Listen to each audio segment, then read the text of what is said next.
This week on Ravens Report, the Ravens have a rookie tradition that you probably didn't know about. Plus, a Ravens tight end was mic'd up for National Tight Ends Day. And why was Rashod Bateman's Halloween celebration so special? All that and more coming up on Ravens Report.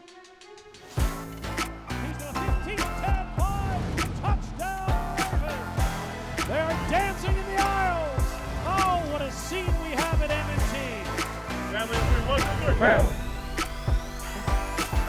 Welcome into Ravens Report. I'm Shelby Lasso. After a tough AFC North road loss in Cleveland, the Ravens have turned their attention to Bo Nix and the 5-3 Denver Broncos. And with 2 home games in 4 days, these are crucial matchups to keep pace with the division-leading Pittsburgh Steelers. You may have heard it's been a busy week behind the scenes here at the Castle with the acquisition of wide receiver Deontay Johnson from the Carolina Panthers. This Pro Bowl receiver gives Lamar Jackson another talented option to complement the top offense in the NFL. And the key to a top offense?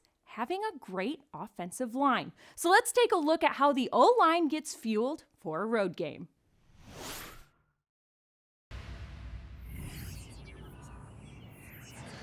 Well, let's get a move on then. Oh man, we got the boys. The boy Tez and Nick got to head to the airport, but we got to do the O-line rookie duties. It's tradition that rookie O-linemen got to go pick up food for the vets and for ourselves for the airplane. Rookies are responsible for bringing food. At least how the O-line does it. You know, they text the night before asking the older guys what they want to bring to the plane. You guys tell them their order, and then it's either you got the food with you or you just don't get on the plane. It's been smooth though. We just get everyone's order in through the GM the night before. Usually Ronnie gets to decide what the group wants unless it's like a group consensus, like for Dallas, everyone wanted Chipotle. Ronnie didn't want Chipotle, so we forced Ronnie to eat Chipotle. We're gonna go pick up some sandwiches. It's pretty simple. Yeah, because obviously the last thing you want is a rookie to be late. But yeah, it's not too hard. Especially with the apps nowadays, you can just order online and go pick it up. All right, let's give him a call here. Let him know we're here.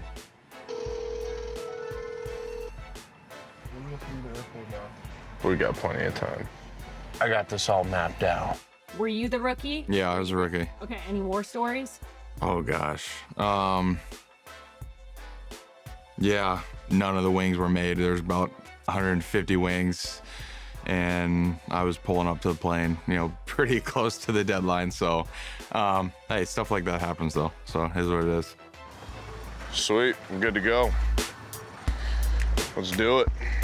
I know my rookie year, it was a good chunk of cash every week that, we were spending on the O-line, but hey, it's all part of it. He's been doing good. He's on time. Usually the food's there waiting for you, so that's bonus points for Raj. Here you go. You take this. Bro, why do you have so much stuff? Dude, I do this every week. Oh, there's Pat. Look at the boys. Tyler and Ronnie are like, oh, Roger gets the food. Yeah, you should have the camera go with him. He went with you. You went with him to get the food? Yeah. Why? Because Tyler and Ronnie were What is this for? Oh, we're doing it for Ravens Wired, so we just want to... Oh, it's a wire. Yeah. I told you it was going to be something like that. All right, let's do it. What up, Trav? Where's Dan? Ronnie. Where's Josh? Josh Jones, Jordan Stout. Josh. Ronnie's got to be up here. Yep. You don't have anyone just in the camera? Good work, dude. Thanks, bro. That's Andrews. Yeah, I don't know where Ronnie is. Huh? Solo. Just make sure Ronnie has 2 jalapenos. Then these are me and Nick's. Should be it.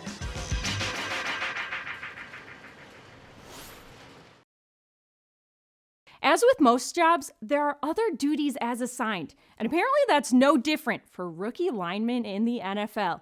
And when you help pave the way to 41 consecutive games with at least 100 yards rushing, staying solid and clearly fed is a crucial part of the job.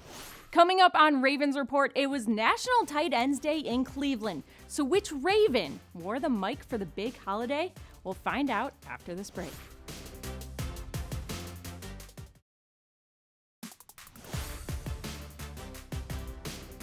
Ravens Report is brought to you by MedStar Health, the trusted medical team of the Baltimore Ravens and you. MedStar Health, it's how we treat people. And by M&T Bank, the official bank of the Baltimore Ravens.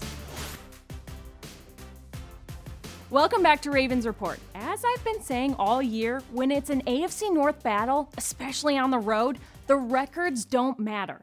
And unfortunately, the Ravens fell just short to the Browns in Cleveland. Lamar Jackson led a furious fourth quarter comeback, but it just wasn't enough. Let's take a look back at the game from Wired and see what the message was from head coach John Harbaugh after that tough loss. Which tight end likely wore the mic? No, really, it was Isaiah Likely. For the second time this year, the Ravens face a division opponent. Winning division games on the road is super valuable because it's really hard to do. The AFC North in general, you know those 6 games that you play in the AFC North are all going to be tough. Excited about this division game against a really good team. You know it's going to be physical. That's how they build the teams here in the AFC North. Good, go! It's football in its purest sense. You know you're going to get a tough, physical, close game. That's what every one of them is. Playtime over with. Let's do it, A9. Under pressure, throws underneath the pressure, complete to Isaiah Likely, 20, 15, Likely to the 10. Not exactly a barn burner, more of a patience burner, as the Browns have been very patient offensively. And the Ravens have come up with 2 big stops in the red zone, forcing Cleveland to settle for field goals. Good play, Kyle. It's a good play. 6-3, Browns in front of the Ravens. The Browns looking at a 3rd and 15. Winston hit from behind, and sack ball is loose, and the Ravens dive on it at the 25-yard line. The biggest play of the game so far, as Trenton Simpson comes up with a fumble recovery. Good. Show it! Good job, bro. We got it. Good look, boy. That's the way to go, 14. And the Ravens will have it 1st and 10 at the Browns' 25-yard line. Jackson takes the snap, blitz pressure coming. Lamar throws to the end zone. Touchdown, Ravens! Nelson Aguilar makes the grab in front of Denzel Ward, and the Ravens have their first lead of the day. One half in the books in Cleveland. It's the Ravens 10, the Browns 6.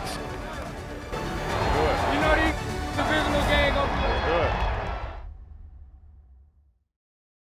After playing from behind for most of the first half, the Ravens went to the locker room with a 4-point lead, but the Browns come out in the 3rd quarter and go 70 yards in 8 plays and regain the lead on a Jameis Winston to David Njoku 23-yard touchdown pass. Come on. We good. That's how these games go. Let's do it. No, we are. Now the Ravens face a 3rd down and 6 from the Browns 33. Bumps once under pressure, slings it complete. Isaiah Likely spins out a tackle. He's at the 20, the 15, the 10, all the way down to the Cleveland 8-yard line. 1st and goal, Ravens. Lamar rolls out to the right, pumps once, pumps twice, fires to the end zone. Touchdown, Ravens! Mark Andrews on the receiving end. Yeah! His 4th touchdown of the season, his 3rd in the last 2 games. 3rd down and 5. And just like that, the Browns regain the lead. They've given up 2 third-quarter touchdowns. And a game that was slow-moving the first half is turning into touchdown ping-pong in the second half. We're on to the next, man. On to the next stop. And a game that was about defense in the first half has turned into offense in the second half. Now the Ravens are in a 3rd down and 8. Browns bringing an all-out blitz. Lamar under pressure, hit as he throws, complete, no, drop by Bateman. And that's going to bring Justin Tucker on for a 50-yard field goal attempt. From 50 yards, Justin Tucker, kick on the way, it is no good. A day of missed opportunities. First and foremost, I don't think we executed, at our highest level. We beat ourselves. Jameis Winston facing blitz pressure, wants to throw, pass down the middle, it's intercepted! Go! He dropped it! He dropped it! Kyle Hamilton had it in his hands! And the Browns live for another play. It's frustrating for sure. Every loss is frustrating. We're just going to go to the drawing board, get a practice, build those good habits, so prepare for the game and win games, period. And get back to the defense standard that we are supposed to be. We just got to play better all around, that's all. And now the Ravens have to score from the 24-yard line or they will leave Cleveland with the 3rd loss of the season. Fires for the end zone. It is incomplete. And this one ends in defeat for the Ravens in Cleveland. You always want to do enough to win the game. We weren't able to do that in this game. So we'll definitely break it all down. We'll break every aspect of it down. When we sit there and watch the film, everybody will look at everything that they did, they can do better, and everything we did, and we'll try to continue to keep improving. There's a lot of football left to be played. We just go back to practice, just fix those little things. That's where it starts. A win or a loss, we're going to go to work tomorrow, the next day, and the next day after that. Hey, we have an opponent coming in to our house, and that's the next thing we're going to focus on. We'll get ourselves organized, get back to Baltimore, and start getting ready for Denver next week at home.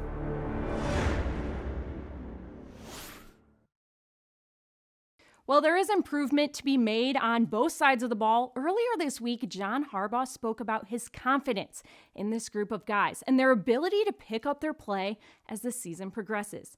And as evident by the trade for wide receiver Deontay Johnson this week, Eric DeCosta is not done adding pieces to this roster. Still to come on Ravens Report, you're never too old to trick or treat when it's for a good cause, right? What made Rashod Bateman's Halloween so memorable? That's coming up next. How would you describe this offense tonight? Just a pick your poison offense. Imagine the horror of having to pick your own poison. The meeting is inevitable. There's no escape. Destiny has no patience. And when it arrives, the terror will be devastating. It's a ghastly sight to watch as someone chooses their demise. Unless you're the chemist. Mixing dangerous, potent ingredients nurtured over time in darkness.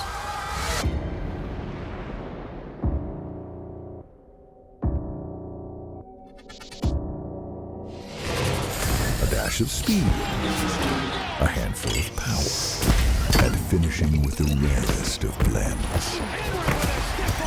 Some weeks a few shakes of elusiveness, others a heap of touchdowns. And the antidote, an unsolvable puzzle that beckons foes into the jaws of impending doom. The formula rarely has imperfections, but when it does, the lab proves a more potent spray. And contact is hazardous to your health.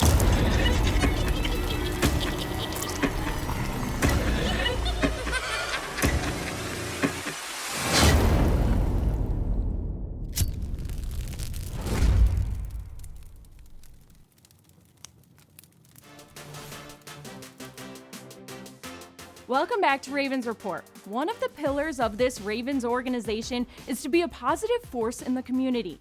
And we see it every week with players spreading out all over the region to lend a hand. Well, it's Halloween week and Ravens wide receiver Rashod Bateman wanted to celebrate with some special families at the Ronald McDonald House in Baltimore. So let's take a look at his party.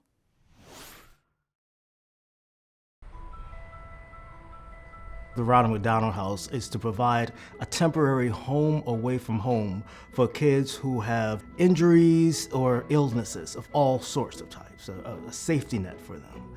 Our vision for every single family that comes to the Ronald McDonald House is we want them to enter those doors, and we want to just give them as much love and support as possible to get them through a very challenging time in their life. Rashod, it is so great to see you. Thank you. Since last year's event, we have been counting down the days until we could welcome you back to the Ronald McDonald House for our annual Halloween party. The day is a chance for our families who are away from home to give them a chance to trick-or-treat within the safety of the Ronald McDonald House, to take some of the worry off, the stress off, and just have fun. You want any more? Yeah. What you want? Oh, okay, got you. Thanks for coming on, man. No problem, I appreciate it. Yep. Well, Rashod for us is sort of like our Ravens hero. It's just amazing when the kids get to see the players and Rashod come in. I mean, they talk about it all week long, all month long. And when he shows up, it just brings a sense of joy, and it helps them forget their worries. We've been coming to Johns Hopkins for 1.5 years, but we've never stayed at the Ronald McDonald House. Right now, River is undergoing limb lengthening surgery on her left leg.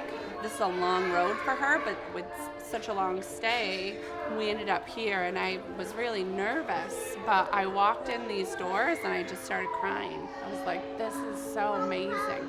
Happy Halloween! The magic of childhood is not lost at all here. Kids want to be kids.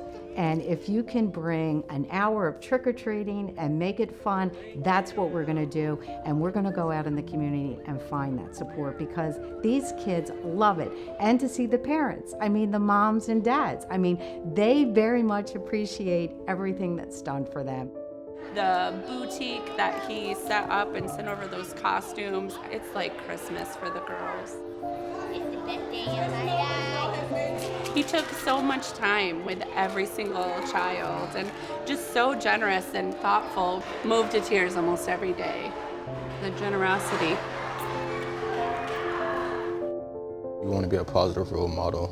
No matter what happens on Sunday, you know the person that you are is what matters the most. You know, this is something that I always do. You know, I've done it every year, and I look forward to continue doing it.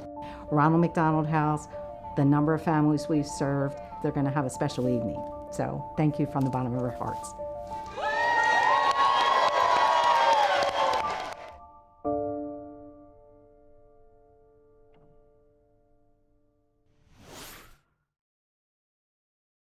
I know Halloween is supposed to be scary, but those kiddos were too cute to spook. It's always nice to see Rashod carve out time for a good cause.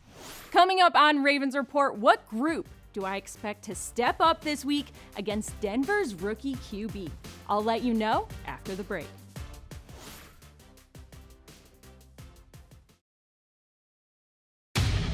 Purple will rise on Thursday, November 7th, as the Ravens debut their all-new Purple Rising alternate helmet. This historic launch will take place in front of a national audience during Thursday Night Football.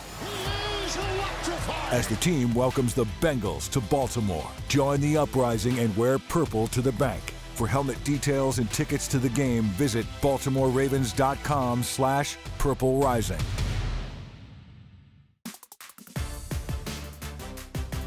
Welcome back to Ravens Report. It's hard to believe it's already week 9, but here we are with a slate of back-to-back home games in 4 days. But first things first, the 5-3 Denver Broncos on Sunday. Both Baltimore and Denver started the season 0-2 and have won 5 of their last 6 games. So how do the Ravens get back on track at home on Sunday? Denver has a talented defense, so when the Ravens get the opportunity, they need to put points on the board. Led by standout corner Pat Surtain, the Broncos D has only given up 12 touchdowns in 8 games, and they're ranked in the top 5 in a number of defensive categories, including leading the league in fewest yards per play allowed this season. But on the flip side, the Ravens' offense has the most yards per play gained this season. So, while the Broncos' defense is highly ranked, so is this Ravens' offense. And in order For this offense to be successful on Sunday, Lamar Jackson needs protection. Denver has recorded 30 sacks this season, the second most in the NFL, from 11 different defenders. The Broncos also blitz at the highest rate in the NFL. But that just so happens to be something Lamar has excelled against this season, leading the league with the highest success rate when blitzed, according to Next Gen Stats. So, if Lamar can continue to make magic and do Lamar Jackson things when blitzed, especially with his arsenal of weapons, this Ravens offense will be successful on Sunday. And on defense, the Ravens will be facing rookie QB Bo Nix, who has gained confidence every week. And while Baltimore has the #1 run defense in the NFL, they're ranked last in the league in pass defense. Denver head coach Sean Payton is likely to deploy a pass-heavy game plan, so the Ravens are going to have to apply pressure off the edge, something that has been lacking a bit these past 2 weeks. Denver's offensive line is currently ranked #1 in pass blocking efficiency, but when he has been pressured this season, Bo Nix has struggled. So if the Ravens pass rush can find their mojo and get to Nix on Sunday for all 4 quarters, it's going to be a long day for the Rook. Listen, the Ravens are 16-2 against rookie quarterbacks at M&T Bank Stadium under John Harbaugh. And when I talked to cornerback Arthur Maulet this week, he said the Ravens defense feeds off the energy from the flock. So I need everyone at the bank on Sunday to be loud and show Bo Nix and the Broncos what Charm City football is all about. We won't have a show next week due to that primetime Thursday night football game against AFC North rival Cincinnati, but we'll be back in 2 weeks with a brand new Ravens report. Thanks for watching, and we'll see you next time.